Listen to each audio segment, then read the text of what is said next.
Roberto Marcato, presidente della Bocciofila Serenissima. Allora, quest'oggi una data importante per il trofeo San Marco. A che edizione è arrivato? Siamo arrivati alla 70ª edizione, quindi segnale di una lunga vita di lavoro sportivo, di esperienze che sono state create fin dagli anni 50 e che oggi noi cerchiamo di portare avanti nel migliore dei modi.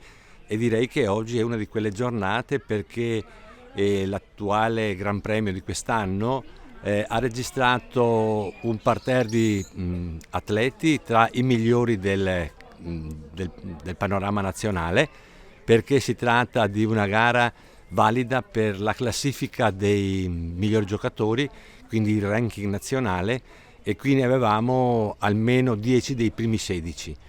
E abbiamo superato anche la previsione dei 64 iscritti, per cui ci sono stati anche degli spareggi che hanno comportato una lungaggine, diciamo, nelle fasi eliminatorie.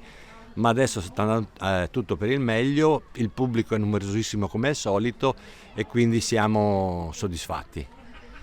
Quindi un'edizione importante e anche appassionante, da quello che ci diceva. Sì, anche appassionante perché il livello di gioco è molto alto.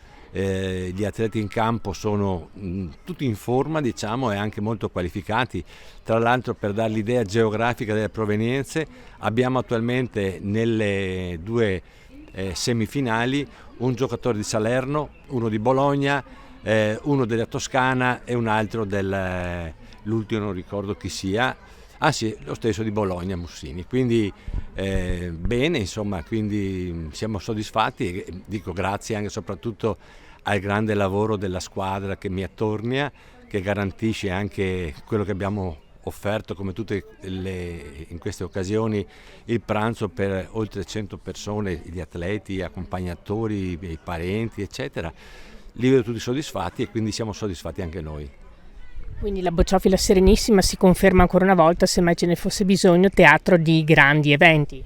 Sì, anzi approfitto per dire che noi tra 2 mesi, il 21 e il 22 di giugno, organizzeremo il secondo trofeo Mappo DIR per i ragazzi di disabili intellettivi, ed è la seconda volta che abbiamo fatto una gara nazionale in Italia. L'anno scorso è stata la prima e quest'anno facciamo anche la seconda, su sollecitazione della federazione, visto il grande successo e l'eco nazionale che ha avuto. Quindi tra 2 mesi avremo ancora tutt'altri atleti che daranno tutt'altro spettacolo, ma ci sono dei fenomeni anche tra loro. Indubbiamente, quindi Società Bocciofila Serenissima che unisce tradizione e anche innovazione. Innovazione, noi ci siamo dedicati anche all'attività del Paralimpico perché abbiamo, tra virgolette, io in prima persona ereditato questo gruppo di ragazzi che noi alleniamo ogni settimana qui da noi, provenienti da varie realtà della provincia di Venezia, con i quali abbiamo vinto il titolo italiano a squadre a Roma 2 anni fa.